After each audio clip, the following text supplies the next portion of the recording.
Oi, loucos por Jesus, chegamos mais uma vez aqui no canal Mais Louco do YouTube para estudarmos a querida Palavra de Deus nessa segunda-feira. Eu estou muito feliz que você está aqui comigo e eu já queria te pedir para você enviar essa aula para a galera assistir, envia aí para o pessoal poder participar conosco, porque hoje vamos estudar Efésios capítulo 4. Vai ser uma aula muito bacana, estudando um dos livros mais importantes da Palavra de Deus.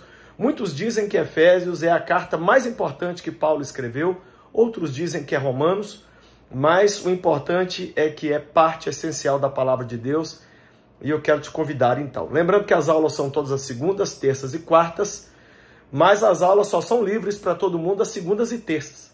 As quartas é só para membros exclusivos do meu YouTube, então se você ainda não é membro do meu canal, torne-se agora clicando no botão tornar-se membro.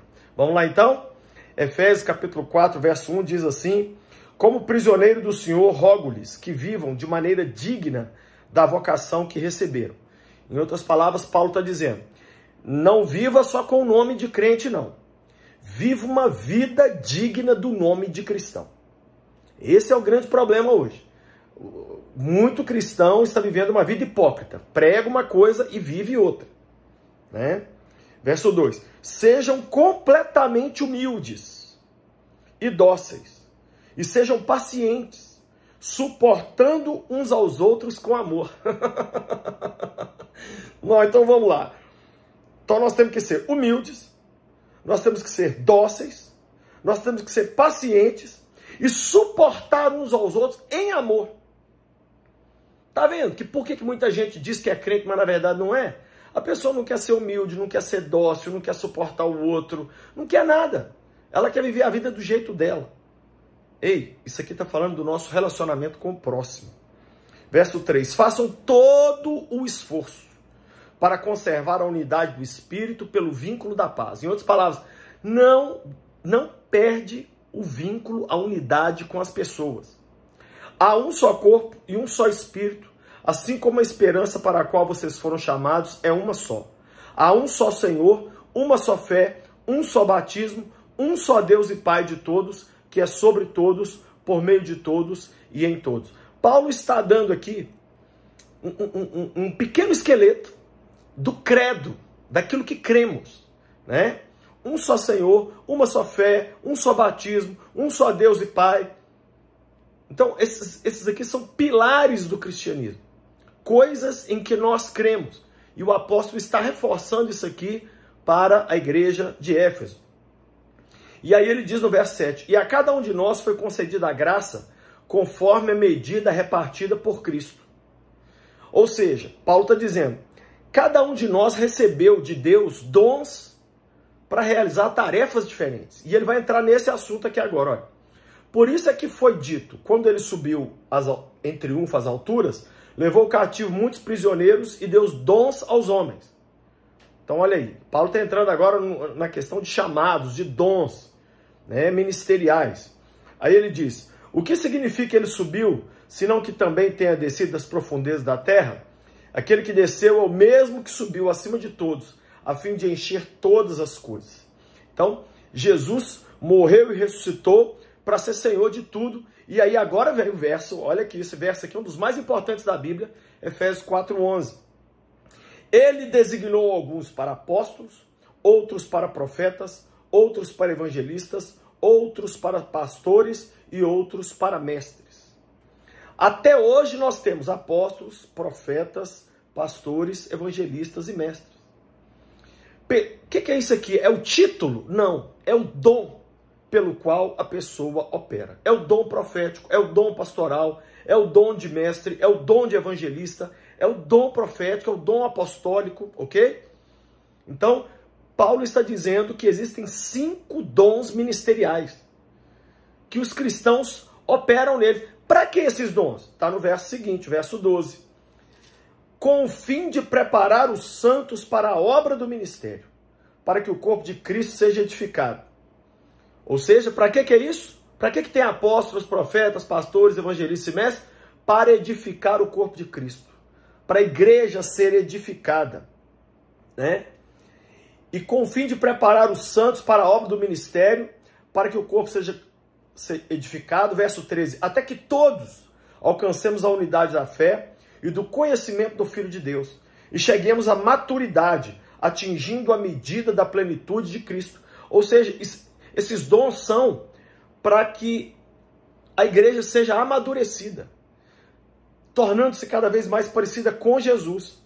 O propósito é que não sejamos mais como crianças, levadas de um lado para o outro pelas ondas, nem jogados para cá e para lá por todo o vento de doutrina, e pela astúcia e esperteza dos homens que induzem ao erro. Então Paulo está dizendo, o objetivo é a gente ser cristão firme, e não cristãos levados por ondinhas. E um pensamento teológico X, um outro pensamento ali, eu gosto... Não. É para sermos firmes. Verso 15 diz, antes, seguindo a verdade em amor, cresçamos em tudo naquele que é o cabeça, Cristo. Olha aí, gente, a verdade em amor. Dele, todo o corpo auxiliado e unido pelo auxílio de todas as juntas, cresce e edifica-se a si mesmo em amor, na medida em que cada parte realiza a sua função. Vou traduzir para você. Paulo está dizendo assim, se o apóstolo exercer seu dom apostólico, se o profeta exercer seu dom profético, se o pastor exercer seu dom pastoral, se o evangelista exercer seu dom evangelístico, e se o mestre exercer seu dom de mestre, o corpo vai crescer, cada parte fazendo a sua função, e nós vamos atingir uma maturidade espiritual. Você tem cumprido a sua parte no corpo de Cristo? Você tem cumprido o chamado apostólico de mestre, de profeta, de pastor, de mestre para o qual Deus te chamou? Paulo continua aqui no verso 17. Assim eu digo a vocês e no Senhor insisto, que não vivam mais como os gentios, que vivem na inutilidade dos seus pensamentos. Paulo está dizendo, Efésios, vocês não podem viver vidas como todo mundo está vivendo aí não, com pensamentos fúteis. Aí olha o que ele diz aqui no verso 18. Eles estão obscurecidos no entendimento e separados da vida de Deus por causa da ignorância em que estão, devido ao endurecimento do seu coração. Em outras palavras, as pessoas que não conhecem Jesus, elas estão com a mente, com o coração endurecidos. Por quê? Porque não conhecem a Deus. Tendo perdido toda a sensibilidade, eles se entregaram à depravação, cometendo com avidez toda espécie de impureza. Por que o não cristão está pecando com força? São depravados. Porque eles não têm sensibilidade espiritual alguma, porque o seu coração e a sua mente estão insensíveis à voz de Deus. Todavia, não foi isso que vocês aprenderam de Cristo. Aí Paulo está lembrando os Efésios, vocês não podem comportar assim, vocês são cristãos. De fato, vocês ouviram falar dele, e nele foram ensinados de acordo com a verdade que está em Jesus. Quanto à antiga maneira de viver, vocês foram ensinados a despir-se do velho homem que se corrompe por desejos enganosos e a serem renovados no modo de pensar e a revestir-se do novo homem, criado para ser semelhante a Deus em justiça e em santidade provenientes da verdade. Paulo faz aqui uma comparação com roupa. Paulo está dizendo, se você é cristão, você tem que tirar a roupa do pecado, você tem que tirar a roupa da imundície, a roupa da sujeira, a roupa do coração duro e colocar as roupas espirituais, renovar sua forma de pensar, porque você agora é cristão. E aí agora Paulo vai listar algumas coisas que o cristão não deve fazer. Olha o que ele diz aqui, verso 25. Portanto, cada um de vós deve abandonar a mentira e falar a verdade ao seu próximo, pois todos somos membros de um mesmo corpo. Primeira coisa que Paulo desce o pau, cristão não mente. Tem que parar de mentir. Mesmo mentirinha. Segundo, quando vocês ficarem irados, não pequem. Apaziguem a sua ira antes que o sol se ponha. O que significa isso? Não vá dormir com ira no coração. Resolva suas raivas, suas brigas, suas confusões na hora que ela acontecer. Porque senão você vai criar uma raiz de amargura em você. O que mais o verso 27 diz? Não dê lugar ao diabo. Como que a gente dá lugar ao diabo? Cometendo esses pecados aqui. cometendo esses erros aqui. Né? Que mais? Verso 28. O que roubava, não furte mais. Antes, trabalhe, fazendo algo de útil com as mãos, para que tenha o que repartir com o que estiver em necessidade. Então, para de roubar. Para de sonegar imposto. Para de roubar o dízimo. Para. Olha o verso 29. Nenhuma palavra torpe saia da boca de vocês, mas apenas a que for útil para edificar os outros, conforme a necessidade, para que conceda graça aos que a ouvem. Em outras palavras, para de falar palavrão. Para de falar palavrão. Ok? Verso 30. Não entristeçam o Espírito Santo de Deus, com o qual vocês foram selados para o dia da redenção. Como é que você entristece o Espírito Santo? Dando lugar para a carne. Fazendo as vontades da carne.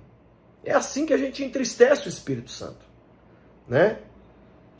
Verso 31. Livrem-se de toda a amargura, indignação e ira. Livrem-se de toda gritaria e calúnia, bem como de toda a maldade. Olha o que Paulo está dizendo. O cristão ele tem que sair fora de todos esses tipos de briga, maldade, conflito com o outro ser humano. Né? Sejam bondosos e compassivos uns para com os outros, perdoando-se mutuamente, assim como Deus os perdoou em Cristo. Nós cristãos não somos mais mundanos. Estamos no mundo, mas não somos mundanos. Nós temos um coração redimido, salvo por Jesus. Por isso devemos prestar muita atenção no que Efésios 4 diz. E parar de pecar. Pai, eu abençoo cada vida que ouviu as palavras de Paulo. Quem sabe alguns de nós estamos mentindo, falando palavrão, roubando, brigando com os outros, entristecendo o teu espírito, dando lugar ao diabo. Pai, eu quero te pedir em nome de Jesus, nos ajuda a vivermos vidas que glorifiquem o teu nome. Eu abençoo cada um, cada uma, e eu te peço que esse ensinamento tão profundo encontre lugar no nosso coração. Em nome de Jesus. Você gostou da aula de hoje? Se gostou, coloca um like aí para mim. Comente aqui embaixo alguma coisa que eu vou gostar muito de ler, né? Quero te lembrar que tem aula hoje, segunda, amanhã, terça e quarta. Mas as aulas das quartas-feiras são somente para membros exclusivos do meu canal. Se você ainda não é membro do meu YouTube, torne-se por uma pequena quantia, acho que R$14 todo mês. Você vai ter acesso às aulas exclusivas que já passaram e às aulas exclusivas que virão. Quero também que vocês entrem lá na loja do Lucinho e adquiram livros como esse. Olha, O Peregrino é um livro maravilhoso. Tem esse, O Poder e o Propósito do Amor e do Casamento. Pensa um livro que vai transformar a sua vida, é esse. O Refúgio Secreto, que é a história de uma cristã que salvou a vida de milhares de judeus durante a Segunda Guerra Mundial. Louquinhos por Jesus, são 31 histórias de crianças que marcaram o mundo. E essa linda Bíblia, a Bíblia da Mulher de Fé, que as mulheres amam muito essa Bíblia, com comentários para mulheres. Todos esses livros e Bíblias estão na loja do Lucinho.com.br. Lá também tem muitas pulseirinhas, vestidos, camisas, e nas compras acima de R$170, o frete é grátis para todo o Brasil. Por último, eu quero te convidar a vir para a Terra Santa comigo em março de 2024, onde iremos para Dubai e Israel. Essa caravana já está bem cheia, já está com quase 70 pessoas inscritas. E também para Grécia, um cruzeiro marítimo pelas Ilhas Gregas, e Israel, que vai ser em setembro de 2024. Já tem gente inscrita nela também. Acesse o site viagemcomlucinho.com.br. Venha conosco numa viagem que vai ser a melhor da sua vida. Deus te abençoe, até a aula de amanhã e seja louco por Jesus.